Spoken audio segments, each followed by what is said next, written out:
If you've ever had that sick feeling in your stomach, wondering if you're just someone he keeps around for a rainy day, you need to see this. It's the difference between being his plan and being his backup plan. And you're not imagining it. That feeling is your brain picking up on real patterns, and today we're going to name them. I'm going to give you 3 clear signs straight from psychology that show you you're his option, not his priority. By the end, you'll know exactly where you stand without having to guess or play games. Let's start with the biggest clue, the calendar. I want you to think about the last time you made plans.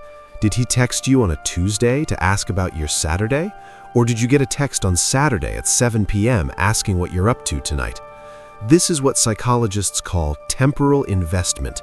It means how someone invests their time shows you what they really value. A priority gets penciled in, an option gets scribbled in the margin when there's nothing else to do. Think about it like a concert.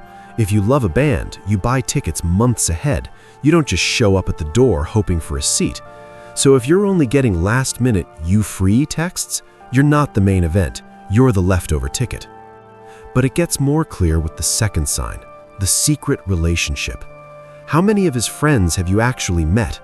I don't mean bumping into someone at the store. I mean, has he made a real plan for you to meet his best friend, his sister, anyone from his normal life? If the answer is no, you're in what's called a social silo. You exist in a totally separate bubble from his real world. This is a classic move from someone keeping their options open. There's a psychology theory that says when things get serious, people naturally mix their social lives together. It's like 2 cups of water poured into one bigger cup. When he keeps you completely separate, it's because he's planning to keep the cups apart.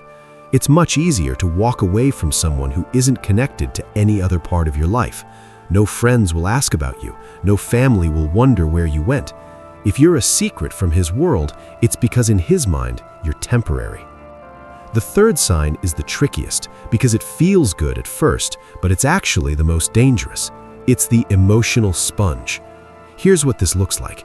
He only really talks to you when he needs something. He's had a bad day at work and he calls to vent for an hour. He's stressed about money and he talks your ear off. He's bored and he texts you for entertainment.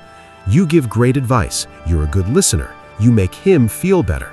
But what happens when you have a bad day? When you need to vent? Suddenly he's busy. The texts are short. He might even get annoyed and say you're being negative. This is a one-way street. You are doing all the emotional heavy lifting, and he's just along for the free ride. In psychology, this is called emotional labor, and you're doing all the work. He uses you to manage his feelings, but he leaves you to manage yours all alone. You're not his partner, you're his free therapist. So you see the signs, the last-minute plans, the secret relationship, the one-way conversations. Now you have a choice. You can keep feeding time and energy into something that gives you just enough hope to stick around, or you can understand your own worth. You are not a consolation prize. You are not the seat filler until the real guest arrives. Your attention is a privilege, not a right. And someone who treats you like a convenience store open 24/7 for his quick needs doesn't deserve that privilege. The most powerful thing you can do is take your energy back.